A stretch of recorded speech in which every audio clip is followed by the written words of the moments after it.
ಓಂ ಶಾಂತಿ. ಇಂದಿನ ಪರಮಾತ್ಮನ ಮಹಾವಾಕ್ಯ ಮುರುಳಿ ದಿನಾಂಕ 9/9/2025. ಬಾಪ್ತಾದ ಮಧುಬನ. ಮಧುರ ಮಕ್ಕಳೇ, ಸ್ವಯಂನ ಮೇಲೆ ಸ್ವಯಂ ಕೃಪೆಯನ್ನು ತೋರಿಸಿಕೊಳ್ಳಿ. ಶಿಕ್ಷಣವನ್ನು ಕಲಿತು ಶಿಕ್ಷಣದಲ್ಲಿ ಮುಂದೆ ಹೋಗಿ. ಯಾವುದೇ ಪ್ರಕಾರದ ವಿಕರ್ಮವನ್ನು ಮಾಡಿ ನಿಮ್ಮ ರಿಜಿಸ್ಟರ್ ಅನ್ನು ಕೆಡಿಸಿಕೊಳ್ಳಬೇಡಿ.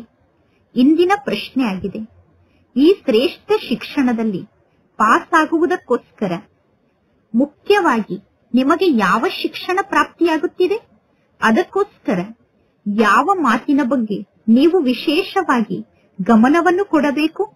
ಉತ್ತರ, ಈ ಶಿಕ್ಷಣದಲ್ಲಿ ಪಾಸ್ ಆಗಬೇಕು ಎಂದು ಬಯಸಿದರೆ ನಿಮ್ಮ ಕಣ್ಣು ಬಹಳಷ್ಟು ಪವಿತ್ರ ಆಗಿರಬೇಕು.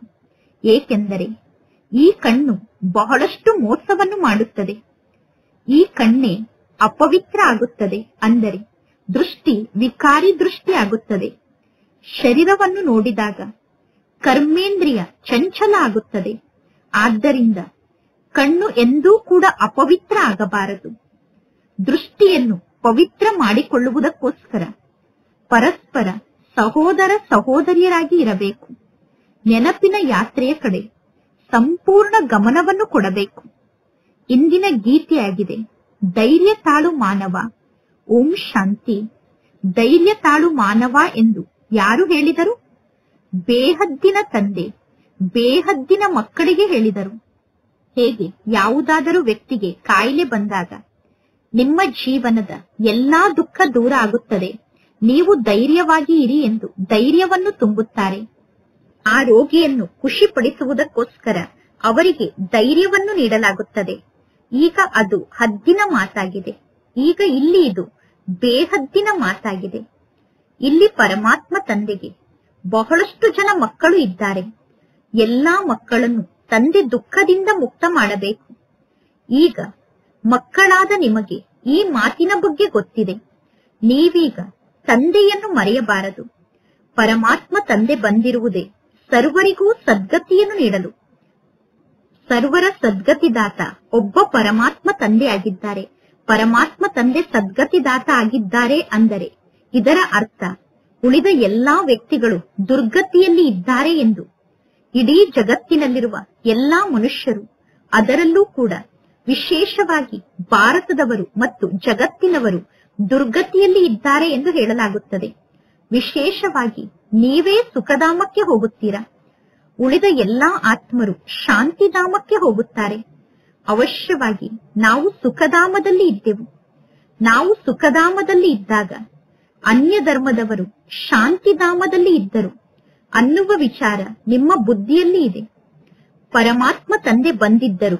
ಪರಮಾತ್ಮ ತಂದೆ ಬಂದು ಭಾರತವನ್ನು ಸುಖಧಾಮವನ್ನಾಗಿ ಮಾಡಿದ್ದರು. ಅಂದ ಮೇಲೆ ಇದೇ ರೀತಿ ಅಡ್ವರ್ಟೈಸ್ಮೆಂಟ್ ಅನ್ನು ಮಾಡಬೇಕು. ಪ್ರತಿ 5,000 ವರ್ಷದ ನಂತರ ನಿರಾಕಾರ ಶಿವ ತಂದೆ ಈ ಸೃಷ್ಟಿಗೆ ಬರುತ್ತಾರೆ ಎಂದು ಎಲ್ಲರಿಗೂ ತಿಳಿಸಬೇಕು. ಆ ಪರಮಾತ್ಮ ತಂದೆ ಸರ್ವರಿಗೂ ತಂದೆ ಆಗಿದ್ದಾರೆ. ಉಳಿದ ಎಲ್ಲಾ ಆತ್ಮರು ಪರಸ್ಪರ ಸಹೋದರರಾಗಿದ್ದಾರೆ. ಸಹೋದರರೇ ತಂದೆಯ ಮೂಲಕ ಆಸ್ತಿಯನ್ನು ಪಡೆದುಕೊಳ್ಳುವ ಪುರುಷಾರ್ಥವನ್ನು ಮಾಡುತ್ತಾರೆ.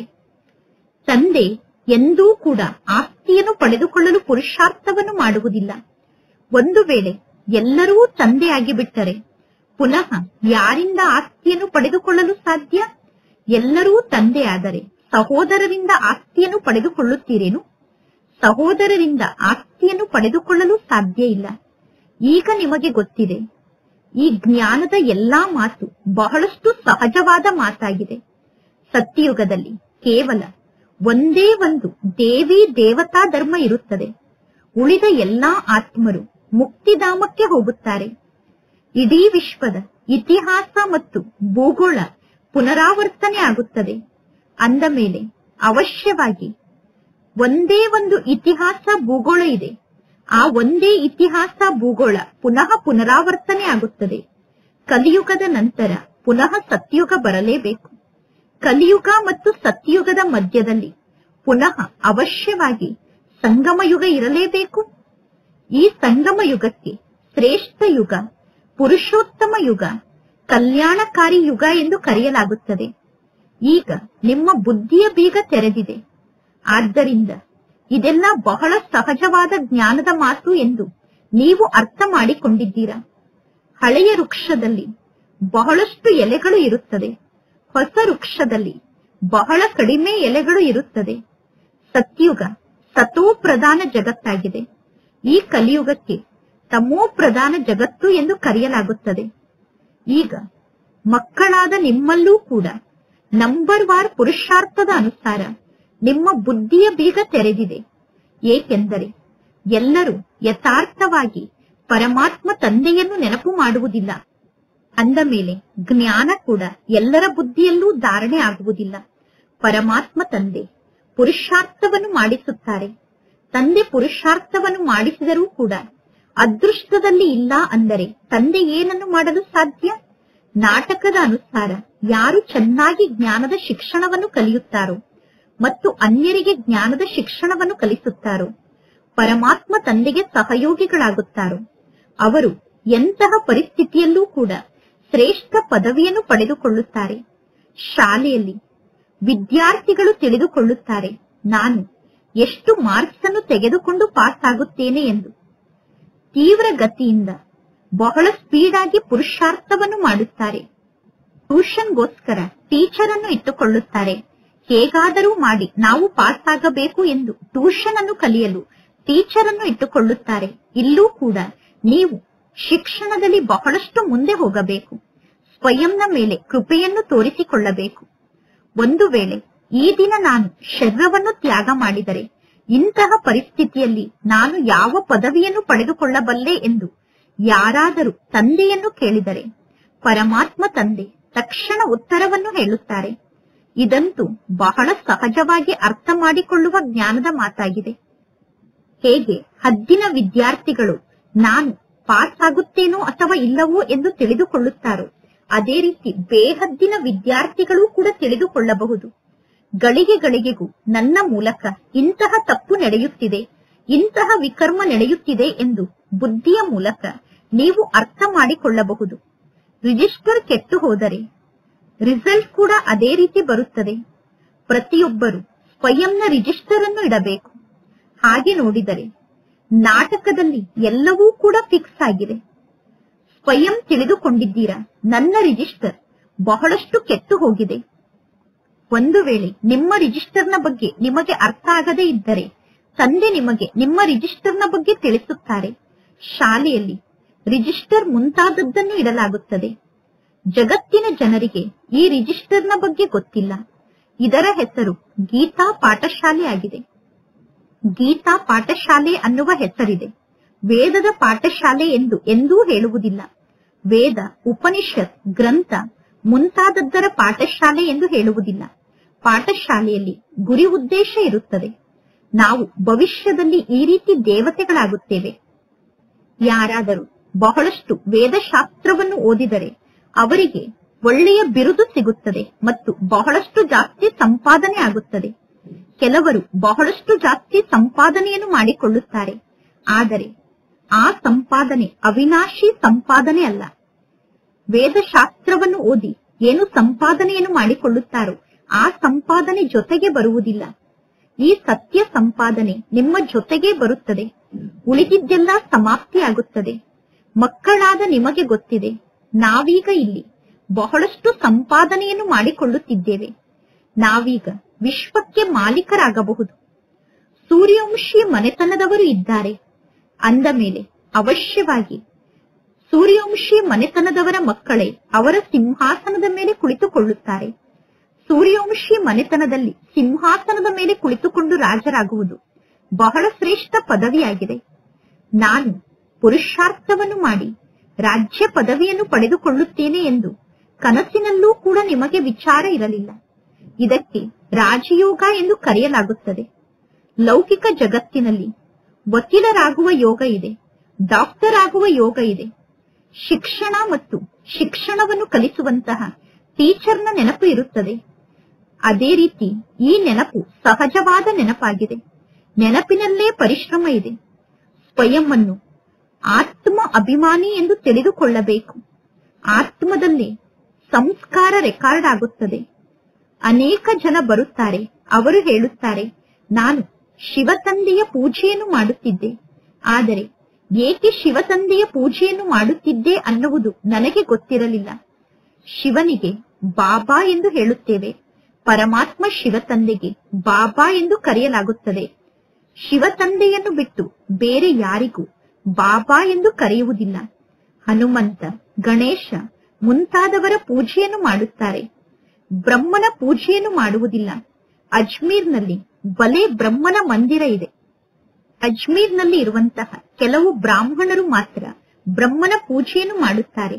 ಇನ್ನು ಬ್ರಹ್ಮನಿಗೆ ಗಾಯನ ಕೂಡ ಇಲ್ಲ. ಶ್ರೀಕೃಷ್ಣನ ಬಗ್ಗೆ ಎಷ್ಟೊಂದು ಗಾಯನ ಇದೆ, ಲಕ್ಷ್ಮೀನಾರಾಯಣರಿಗೆ ಎಷ್ಟೊಂದು ಗಾಯನ ಇದೆ. ಬ್ರಹ್ಮನ ಹೆಸರನ್ನು ಎಲ್ಲೂ ತೋರಿಸುವುದಿಲ್ಲ. ಏಕೆಂದರೆ ಈ ಸಮಯದಲ್ಲಿ ಈ ಬ್ರಹ್ಮ ಕಪ್ಪಾಗಿದ್ದಾರೆ. ನಂತರ ಪುನಃ ಶಿವ ತಂದೆ ಬಂದು ಈ ಬ್ರಹ್ಮ ತಂದೆಯನ್ನು ದತ್ತು ತೆಗೆದುಕೊಳ್ಳುತ್ತಾರೆ. ಇದೆಲ್ಲ ಬಹಳ ಸಹಜವಾಗಿ ಅರ್ಥ ಮಾಡಿಕೊಳ್ಳುವ ಜ್ಞಾನದ ಮಾತಾಗಿದೆ. ಅಂದ ಮೇಲೆ ತಂದೆ ಮಕ್ಕಳಿಗೆ ಭಿನ್ನ ಭಿನ್ನ ಪ್ರಕಾರದಿಂದ ಎಲ್ಲಾ ಜ್ಞಾನದ ಮಾತನ್ನು ತಿಳಿಸುತ್ತಾರೆ. ಶಿವ ತಂದೆ ನನಗೆ ಈ ಜ್ಞಾನವನ್ನು ತಿಳಿಸುತ್ತಿದ್ದಾರೆ ಅನ್ನುವ ವಿಚಾರ ನಿಮ್ಮ ಬುದ್ಧಿಯಲ್ಲಿ ಇರಬೇಕು. ಪರಮಾತ್ಮ ತಂದೆ ನಮಗೆ ತಂದೆಯಾಗಿದ್ದಾರೆ, ಟೀಚರ್ ಆಗಿದ್ದಾರೆ, ಗುರು ಆಗಿದ್ದಾರೆ. ಶಿವ ತಂದೆ ಜ್ಞಾನದ ಸಾಗರ ಆಗಿದ್ದಾರೆ. ಜ್ಞಾನದ ಸಾಗರ ತಂದೆ ನಮಗೆ ಶಿಕ್ಷಣವನ್ನು ಕಲಿಸುತ್ತಿದ್ದಾರೆ. ಈಗ ಮಕ್ಕಳಾದ ನೀವು ತ್ರಿಕಾಲದರ್ಶಿಗಳಾಗಿದ್ದೀರಾ. ನಿಮಗೆ ಜ್ಞಾನದ 3ನೇ ನೇತ್ರ ಪ್ರಾಪ್ತಿಯಾಗುತ್ತದೆ. ನೀವೀಗ ತಿಳಿದುಕೊಂಡಿದ್ದೀರಾ, ಆತ್ಮ ಅವಿನಾಶಿಯಾಗಿದೆ. ಆತ್ಮರ ತಂದೆಯಾದ ಪರಮಾತ್ಮ ತಂದೆ ಕೂಡ ಅವಿನಾಶಿಯಾಗಿದ್ದಾರೆ ಅನ್ನುವ ಮಾತು ಜಗತ್ತಿನಲ್ಲಿ ಯಾರಿಗೂ ಗೊತ್ತಿಲ್ಲ. ಪರಮಾತ್ಮ ತಂದೆ ನಮ್ಮನ್ನು ಪತಿತರಿಂದ ಪಾವನರನ್ನಾಗಿ ಮಾಡಿ ಎಂದು ಎಲ್ಲರೂ ಪರಮಾತ್ಮ ತಂದೆಯನ್ನು ಕೂಗಿ ಕರೆಯುತ್ತಾರೆ. ಇಡೀ ವಿಶ್ವದ ಇತಿಹಾಸ ಮತ್ತು ಭೂಗೋಳದ ಜ್ಞಾನವನ್ನು ನೀವು ಬಂದು ನಮಗೆ ತಿಳಿಸಿ ಎಂದು ಯಾರೂ ತಂದೆಯನ್ನು ಕರೆಯುವುದಿಲ್ಲ. ಇಲ್ಲಿ ಪರಮಾತ್ಮ ತಂದೆ ಸ್ವಯಂ ಬಂದು ಇತಿಹಾಸ ಮತ್ತು ಭೂಗೋಳದ ಬಗ್ಗೆ ತಿಳಿಸುತ್ತಾರೆ. ಪತಿತರಿಂದ ಪಾವನರಾಗುತ್ತೇವೆ, ನಂತರ ಪುನಃ ಪಾವನರಿಂದ ಹೇಗೆ ಪತಿತರಾಗುತ್ತೇವೆ, ಇತಿಹಾಸ ಹೇಗೆ ಪುನರಾವರ್ತನೆ ಆಗುತ್ತದೆ ಅನ್ನುವುದನ್ನು ತಂದೆ ತಿಳಿಸುತ್ತಾರೆ. ಇದು 84 ಜನ್ಮದ ಚಕ್ರ ಆಗಿದೆ. ನಾವು ಏಕೆ ಪತಿತರಾಗಿದ್ದೇವೆ, ಪುನಃ ಪಾವನರಾಗಿ ಎಲ್ಲಿಗೆ ಹೋಗಲು ಬಯಸುತ್ತೇವೆ? ಮನುಷ್ಯರು ಸಾಧು ಸನ್ಯಾಸಿಗಳ ಬಳಿ ಹೋಗಿ ಮನಸ್ಸಿಗೆ ಶಾಂತಿ ಸಿಗುವುದು ಹೇಗೆ ಎಂದು ಕೇಳುತ್ತಾರೆ. ಎಂದೂ ಈ ರೀತಿ ಹೇಳುವುದಿಲ್ಲ. ನಾವು ಸಂಪೂರ್ಣ ನಿರ್ವಿಕಾರಿ ಆಗುವುದು ಹೇಗೆ, ಪಾವನ ಆಗುವುದು ಹೇಗೆ ಎಂದು ಎಂದೂ ಕೇಳುವುದಿಲ್ಲ. ನಾವು ಸಂಪೂರ್ಣ ನಿರ್ವಿಕಾರಿ ಆಗುವುದು ಹೇಗೆ ಎಂದು ಕೇಳಲು ಜನರಿಗೆ ನಾಚಿಕೆ ಆಗುತ್ತದೆ. ಈಗ ಪರಮಾತ್ಮ ತಂದೆ ತಿಳಿಸಿದ್ದಾರೆ, ನೀವೆಲ್ಲರೂ ಭಕ್ತರಾಗಿದ್ದೀರಾ. ನಾನು ಭಗವಂತ ಆಗಿದ್ದೇನೆ, ನಾನು ವರ ಆಗಿದ್ದೇನೆ. ನೀವೆಲ್ಲರೂ ವಧು ಆಗಿದ್ದೀರಾ. ನೀವೆಲ್ಲರೂ ತಂದೆಯಾದ ನನ್ನನ್ನು ನೆನಪು ಮಾಡುತ್ತೀರಾ. ಪ್ರಯಾಣಿಕ ಆದಂತಹ ನಾನು ಬಹಳಷ್ಟು ಸುಂದರ ಆಗಿದ್ದೇನೆ. ಇಡೀ ಜಗತ್ತಿನಲ್ಲಿರುವ ಎಲ್ಲಾ ಮನುಷ್ಯರನ್ನು ನಾನು ಸುಂದರರನ್ನಾಗಿ ಮಾಡುತ್ತೇನೆ. ಸ್ವರ್ಗಕ್ಕೆ ವಂಡರ್ ಆಫ್ ದ ವರ್ಲ್ಡ್ ಅಂದರೆ ಇಡೀ ಜಗತ್ತಿನ ಅದ್ಭುತ ಎಂದು ಸ್ವರ್ಗಕ್ಕೆ ಕರೆಯಲಾಗುತ್ತದೆ. ಈ ಕಲಿಯುಗದಲ್ಲಿ 7 ಅದ್ಭುತಗಳನ್ನು ಲೆಕ್ಕ ಮಾಡುತ್ತಾರೆ. ಸ್ವರ್ಗ ವಂಡರ್ ಆಫ್ ದ ವರ್ಲ್ಡ್ ಆಗಿದೆ. ಸ್ವರ್ಗ ಇಡೀ ವಿಶ್ವದಲ್ಲೇ ಅದ್ಭುತ ಆಗಿದೆ. ಪರಮಾತ್ಮ ತಂದೆ ಒಬ್ಬರೇ ಆಗಿದ್ದಾರೆ. ಸ್ವರ್ಗ ಕೂಡ ಒಂದೇ ಆಗಿದೆ. ಆ ಸ್ವರ್ಗವನ್ನು ಎಲ್ಲಾ ಮನುಷ್ಯರು ನೆನಪು ಮಾಡುತ್ತಾರೆ. ಈ ಕಲಿಯುಗದಲ್ಲಂತೂ ಅದ್ಭುತವಾದ ಯಾವ ವಸ್ತುವೂ ಇಲ್ಲ. ಈ ಕಲಿಯುಗದಲ್ಲಿ ಅದ್ಭುತವಾಗಿದ್ದು ಏನೂ ಇಲ್ಲ. ಈಗ ಮಕ್ಕಳಿಗೆ ಆಂತರ್ಯದಲ್ಲಿ ಧೈರ್ಯ ಇದೆ. ಏಕೆಂದರೆ ಈಗ ನಮ್ಮ ಸುಖದ ದಿನ ಬರುತ್ತಿದೆ. ಈಗ ನಮ್ಮ ಸುಖದ ದಿನ ಬರುತ್ತಿದೆ ಅನ್ನುವ ಧೈರ್ಯ ನಿಮ್ಮ ಆಂತರ್ಯದಲ್ಲಿ ಇದೆ. ನಿಮಗೆ ಗೊತ್ತಿದೆ, ಈ ಹಳೆಯ ಜಗತ್ತಿನ ವಿನಾಶ ಆದರೆ ನಮಗೆ ಸ್ವರ್ಗದ ರಾಜ್ಯಭಾಗ್ಯ ಸಿಗಲು ಸಾಧ್ಯ. ಈಗ ಇನ್ನು ರಾಜ್ಯದ ಸ್ಥಾಪನೆ ಆಗಿಲ್ಲ. ಇನ್ನು ಪ್ರಜೆಗಳಂತೂ ತಯಾರಾಗುತ್ತಾ ಹೋಗುತ್ತಿದ್ದಾರೆ. ಮಕ್ಕಳಾದ ನೀವು ಪರಸ್ಪರ ಸೇರಿ ಸಲಹೆಯನ್ನು ರಚನೆ ಮಾಡುತ್ತೀರಾ. ಸೇವೆಯನ್ನು ಹೇಗೆ ವೃದ್ಧಿ ಮಾಡುವುದು ಎಂದು ನೀವು ಸಲಹೆಯನ್ನು ಹುಡುಕುತ್ತೀರಾ. ಎಲ್ಲರಿಗೂ ಹೇಗೆ ತಂದೆಯ ಸಂದೇಶವನ್ನು ನೀಡುವುದು ಎಂದು ಸಲಹೆಯನ್ನು ಹುಡುಕುತ್ತೀರಾ. ಪರಮಾತ್ಮ ತಂದೆ ಆದಿ ಸನಾತನ ದೇವಿ ದೇವತಾ ಧರ್ಮವನ್ನು ಸ್ಥಾಪನೆ ಮಾಡುತ್ತಾರೆ. ಇನ್ನು ಉಳಿದ ಎಲ್ಲಾ ಧರ್ಮದ ವಿನಾಶವನ್ನು ಮಾಡಿಸುತ್ತಾರೆ. ಅಂದ ಮೇಲೆ ಇಂತಹ ಪರಮಾತ್ಮ ತಂದೆಯನ್ನು ನಾವು ನೆನಪು ಮಾಡಬೇಕು. ಆ ಪರಮಾತ್ಮ ತಂದೆ ನಮ್ಮನ್ನು ರಾಜ್ಯ ತಿಲಕಕ್ಕೆ ಅಧಿಕಾರಿಯನ್ನಾಗಿ ಮಾಡುತ್ತಾರೆ. ಇನ್ನು ಉಳಿದ ಎಲ್ಲಾ ವಸ್ತುಗಳ ವಿನಾಶವನ್ನು ಮಾಡಿಸುತ್ತಾರೆ. ನಾಟಕದಲ್ಲಿ ಪ್ರಾಕೃತಿಕ ವಿಕೋಪ ಆಗುವುದೂ ಕೂಡ ಫಿಕ್ಸ್ ಆಗಿದೆ. ಪ್ರಾಕೃತಿಕ ವಿಕೋಪ ಆಗದೆ ಈ ಜಗತ್ತಿನ ವಿನಾಶ ಆಗಲು ಸಾಧ್ಯ ಇಲ್ಲ. ಪರಮಾತ್ಮ ತಂದೆ ತಿಳಿಸುತ್ತಾರೆ, ಈಗ ನಿಮ್ಮ ಪರೀಕ್ಷೆ ಬಹಳಷ್ಟು ಸಮೀಪದಲ್ಲಿ ಇದೆ. ಮೃತ್ಯು ಲೋಕದಿಂದ ನೀವು ಅಮರ ಲೋಕಕ್ಕೆ ಟ್ರಾನ್ಸ್ಫರ್ ಆಗಬೇಕು. ಎಷ್ಟು ಚೆನ್ನಾಗಿ ಶಿಕ್ಷಣವನ್ನು ಕಲಿಯುತ್ತೀರೋ ಮತ್ತು ಅನ್ಯರಿಗೆ ಶಿಕ್ಷಣವನ್ನು ಕಲಿಸುತ್ತೀರೋ ಅಷ್ಟು ಶ್ರೇಷ್ಠ ಪದವಿಯನ್ನು ಪಡೆದುಕೊಳ್ಳುತ್ತೀರಾ. ಏಕೆಂದರೆ ನೀವು ಜ್ಞಾನವನ್ನು ನೀಡಿ ನಿಮ್ಮ ಪ್ರಜೆಗಳನ್ನು ತಯಾರು ಮಾಡಿಕೊಳ್ಳುತ್ತೀರಾ. ಪುರುಷಾರ್ಥವನ್ನು ಮಾಡಿ ಸರ್ವರ ಕಲ್ಯಾಣವನ್ನು ಮಾಡಬೇಕು. ಚಾರಿತ್ರ್ಯ ನಿರ್ಮಾಣ ಮನೆಯಿಂದಲೇ ಪ್ರಾರಂಭ ಎಂದು ಹೇಳುತ್ತಾರೆ. ಚಾರಿತ್ರ್ಯ ನಿರ್ಮಾಣ ಮನೆಯಿಂದ ಪ್ರಾರಂಭ ಅನ್ನುವ ಕಾಯಿದೆ ಇದೆ. ಮೊದಲು ನಿಮ್ಮ ಮಿತ್ರ ಸಂಬಂಧಿಗಳು, ನಿಮ್ಮ ಪರಿವಾರದವರು ಈ ಜ್ಞಾನ ಮಾರ್ಗಕ್ಕೆ ಬರುತ್ತಾರೆ. ನಂತರ ಸಾರ್ವಜನಿಕರು ಬರುತ್ತಾರೆ. ಇದೇ ರೀತಿ ಈ ಜ್ಞಾನ ಮಾರ್ಗದ ಪ್ರಾರಂಭ ಆಗಿದೆ. ನಿಧಾನವಾಗಿ ಮಕ್ಕಳ ಸಂಖ್ಯೆ ವೃದ್ಧಿಯಾಗಿದೆ. ಮಕ್ಕಳ ಸಂಖ್ಯೆ ವೃದ್ಧಿಯಾಗಿರುವ ಕಾರಣ ಮಕ್ಕಳಿಗೆ ಇರುವುದಕ್ಕೋಸ್ಕರ ದೊಡ್ಡ ಮನೆಯನ್ನು ನಿರ್ಮಾಣ ಮಾಡಲಾಯಿತು. ಅದಕ್ಕೆ ಓಂ ನಿವಾಸ ಎಂದು ಕರೆಯುತ್ತಿದ್ದರು. ಮಕ್ಕಳು ಅಲ್ಲಿಗೆ ಬಂದು ಶಿಕ್ಷಣವನ್ನು ಕಲಿಯಲು ಪ್ರಾರಂಭ ಮಾಡಿದರು. ಇದೆಲ್ಲ ನಾಟಕದಲ್ಲಿ ಫಿಕ್ಸ್ ಆಗಿತ್ತು. ಪುನಃ ಇದೆಲ್ಲವೂ ರಿಪೀಟ್ ಆಗುತ್ತದೆ. ಇದನ್ನು ಯಾರೂ ಕೂಡ ಚೇಂಜ್ ಮಾಡಲು ಸಾಧ್ಯ ಇಲ್ಲ. ಈ ಶಿಕ್ಷಣ ಎಷ್ಟೊಂದು ಶ್ರೇಷ್ಠ ಆಗಿದೆ. ನೆನಪಿನ ಯಾತ್ರೆ ಕೂಡ ಮುಖ್ಯ ಆಗಿದೆ. ಮುಖ್ಯವಾಗಿ ಕಣ್ಣು ಬಹಳಷ್ಟು ಮೋಸವನ್ನು ಮಾಡುತ್ತದೆ.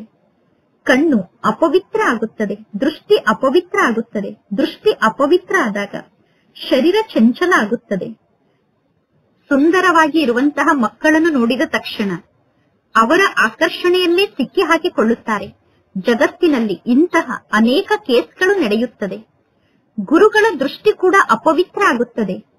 ಗುರುಗಳ ದೃಷ್ಟಿ ಕೂಡ ವಿಕಾರಿ ದೃಷ್ಟಿ ಆಗಿಬಿಡುತ್ತದೆ. ಪರಮಾತ್ಮ ತಂದೆ ತಿಳಿಸುತ್ತಾರೆ, ಇಲ್ಲಿ ನಿಮ್ಮ ದೃಷ್ಟಿ ಸ್ವಲ್ಪ ಕೂಡ ವಿಕಾರಿ ದೃಷ್ಟಿ ಆಗಬಾರದು. ನಿಮ್ಮ ದೃಷ್ಟಿ ಅಪವಿತ್ರ ದೃಷ್ಟಿ ಆಗಬಾರದು. ಅದಕ್ಕೋಸ್ಕರ ಸೋದರ ಸೋದರಿಯರಾಗಿರಬೇಕು. ನೀವು ಪರಸ್ಪರ ಸೋದರ ಸೋದರಿಯರಾಗಿದ್ದಾಗ ಪವಿತ್ರರಾಗಿ ಇರಲು ಸಾಧ್ಯ. ದೃಷ್ಟಿಯನ್ನು ಪವಿತ್ರ ಮಾಡಿಕೊಳ್ಳುವುದು ಹೇಗೆ ಎಂದು ಜಗತ್ತಿನ ಮನುಷ್ಯರಿಗೆ ಗೊತ್ತಿಲ್ಲ. ನಿಮ್ಮ ಮಾತನ್ನು ಕೇಳಿ ಅವರು ನಗುತ್ತಾರೆ. ಶಾಸ್ತ್ರದಲ್ಲಿ ಇಂತಹ ಮಾತು ಇಲ್ಲ. ಪರಮಾತ್ಮ ತಂದೆ ತಿಳಿಸುತ್ತಾರೆ, ಈ ಜ್ಞಾನ ಪ್ರಾಯಲೋಪ ಆಗುತ್ತದೆ. ನಂತರ ದ್ವಾಪರ ಯುಗದಿಂದ ಈ ಶಾಸ್ತ್ರ ಮುಂತಾದದ್ದು ನಿರ್ಮಾಣ ಆಗಿದೆ. ಈಗ ಪರಮಾತ್ಮ ತಂದೆಯಾದ ನನ್ನನ್ನು ನೀವು ನೆನಪು ಮಾಡಿ, ಆಗ ನಿಮ್ಮ ವಿಕರ್ಮ ವಿನಾಶ ಆಗುತ್ತದೆ ಅನ್ನುವ ಮುಖ್ಯ ಮಾತನ್ನು ಹೇಳುತ್ತಾರೆ. ಸ್ವಯಂ ಅನ್ನು ಆತ್ಮ ಎಂದು ತಿಳಿದುಕೊಳ್ಳಿ. ನಿಮ್ಮ 84 ಜನ್ಮದ ಚಕ್ರ ಪೂರ್ಣ ಆಗಿದೆ. ನೀವು 84 ಜನ್ಮದ ಚಕ್ರದಲ್ಲಿ ಬಂದಿದ್ದೀರಾ. ಈಗ ಪುನಃ ಆತ್ಮರಾದ ನೀವೇ ದೇವತೆ ಆಗುತ್ತಿದ್ದೀರಾ. ಇಷ್ಟು ಸಣ್ಣ ಆತ್ಮದಲ್ಲಿ 84 ಜನ್ಮದ ಅವಿನಾಶಿ ಪಾತ್ರ ಫಿಕ್ಸ್ ಆಗಿದೆ. ಇದು ಅದ್ಭುತವಾದ ಮಾತಾಗಿದೆ. ಇಂತಹ ಅದ್ಭುತವಾದ ವಿಶ್ವದ ಮಾತಿನ ಬಗ್ಗೆ ಪರಮಾತ್ಮ ತಂದೆ ಬಂದು ತಿಳಿಸುತ್ತಾರೆ. ಕೆಲವರು 84 ಜನ್ಮವನ್ನು ಪಡೆದುಕೊಂಡು ಪಾತ್ರವನ್ನು ಅಭಿನಯ ಮಾಡುತ್ತಾರೆ. ಕೆಲವರ ಪಾತ್ರ 84 ಜನ್ಮದ ಪಾತ್ರ ಆಗಿದೆ. ಕೆಲವರ ಪಾತ್ರ